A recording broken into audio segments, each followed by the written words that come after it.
নমস্কার, অমৃত সুরলহরীতে সবাইকে স্বাগত জানাই। আমি সুপ্রিয়া। আজ আবার প্রতিদিনের মতন আপনাদের সঙ্গে ঠাকুর শ্রীরামকৃষ্ণদেব ও মা সারদা দেবীর কথা নিয়ে আলোচনা করতে এলাম। আজকে আমরা শুনব শ্রীরামকৃষ্ণের শক্তি মা সারদা এর তৃতীয় পর্ব। গতকাল আমরা দেখলাম যে শ্রী শ্রী মা সারদা দেবী বলছেন, ঠাকুর আমাকে কখনো ফুলটি দিয়েও ঘা দেননি।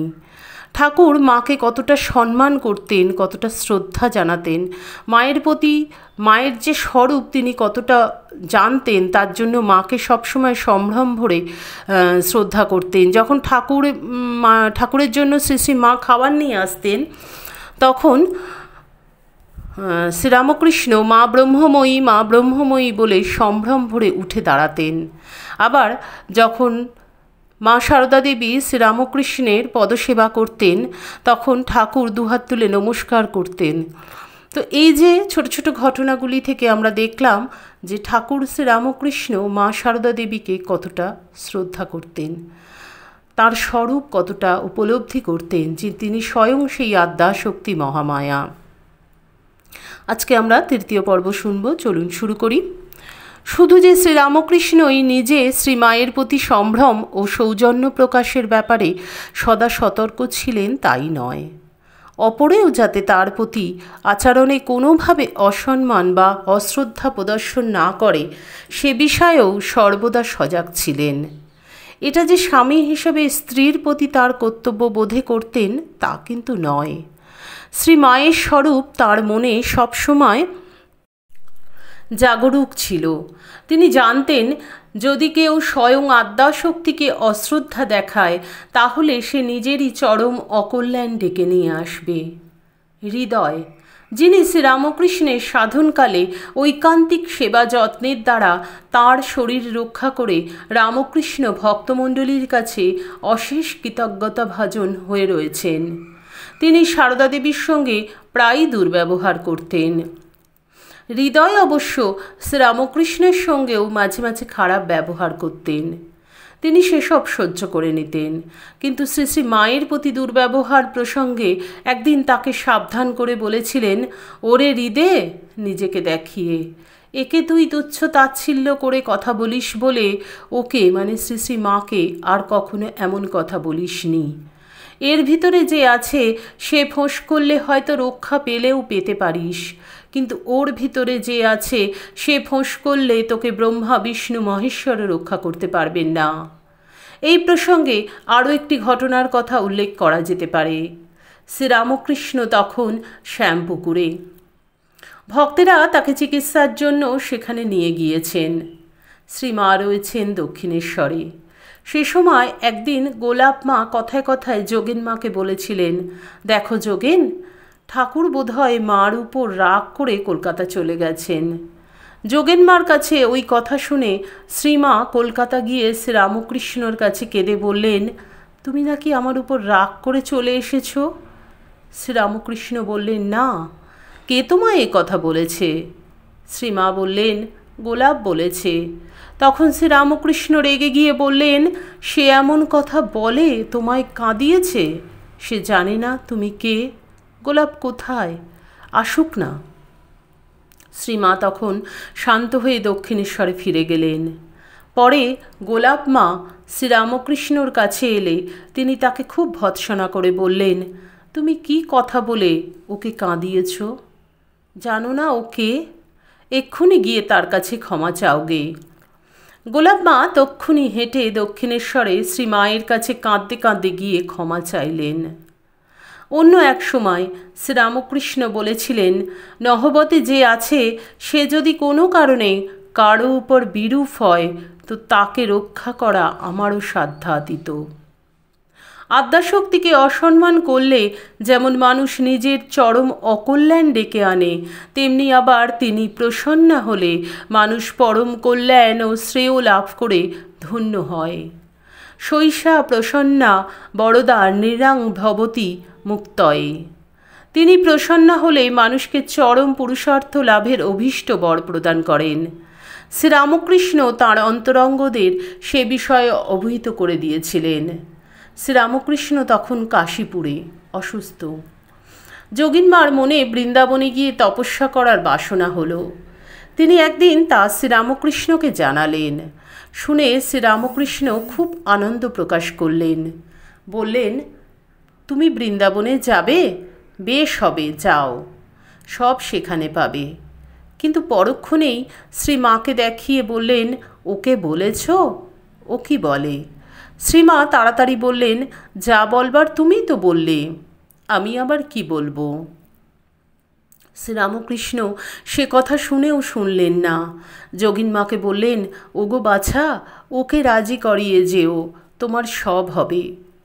দক্ষিণেশ্বরে শ্রীরামকৃষ্ণের সেবক লাটু, পরবর্তীকালে স্বামী অদ্ভুতানন্দ, একদিন পঞ্চবটিতে ধ্যানে বসেছেন। ধ্যান খুব জমে উঠেছে। শ্রীরামকৃষ্ণ পঞ্চবটির দিকে যেতে গিয়ে তাকে ওই অবস্থায় দেখে ডেকে বললেন, আরে, তুই যার ধ্যান করছিস তিনি তো নবতে ময়দা ঠেসছেন।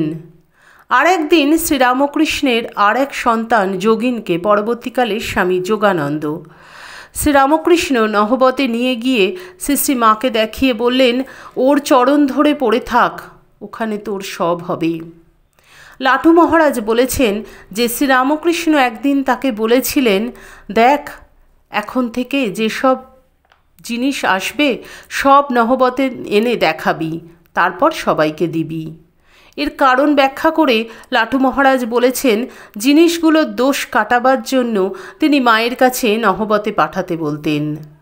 অবশ্য যোগীনমার স্মৃতি অনুসারে শ্রীরামকৃষ্ণ লাটু মহারাজকে যা বলেছিলেন তা হলো এই, দেখ, যে যা জিনিসপাতি আনে সব ওকে দেখাবি, জানাবি, মানে শ্রী মাকে দেখাবি, জানাবি, নইলে তাদের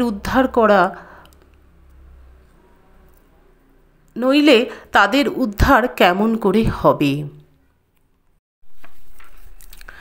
কৌতুকপ্রিয় শ্রীরামকৃষ্ণ অনেক সময় লঘু পরিহাসের মাধ্যমেও ভক্তদের কাছে শ্রীমায়ের দৈবী স্বরূপের পরিচয় দিয়েছেন। তার দুটি দৃষ্টান্ত যেমন উপভোগ্য তেমনি আলোচ্য বিষয়ের পরিপ্রেক্ষিতে গভীর ব্যঞ্জনাবহ। শ্রীরামকৃষ্ণের অন্যতম প্রধান তো গৌরীমা।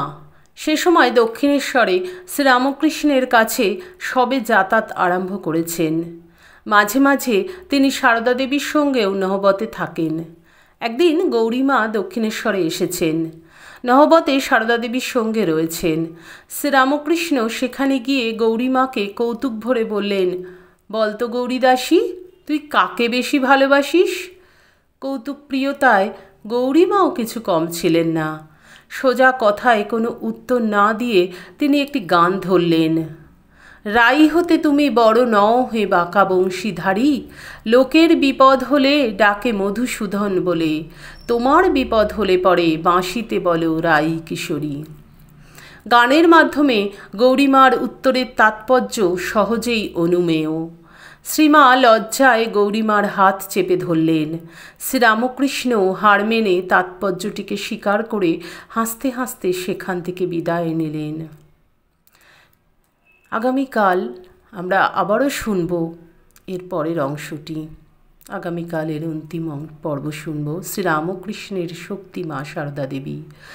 যদিও এ কথার কোনো শেষ হয় না। ঠাকুর মায়ের যে সম্পর্ক, যে শ্রদ্ধা, যে ভালোবাসা, যে প্রেম, যে অনুরাগ, যে আধ্যাত্মিক জগতে তারা বিচরণ করতেন, সে সমস্ত কথাগুলো বলতে গেলে হয়তো একটা জীবনেও শেষ করা যাবে না।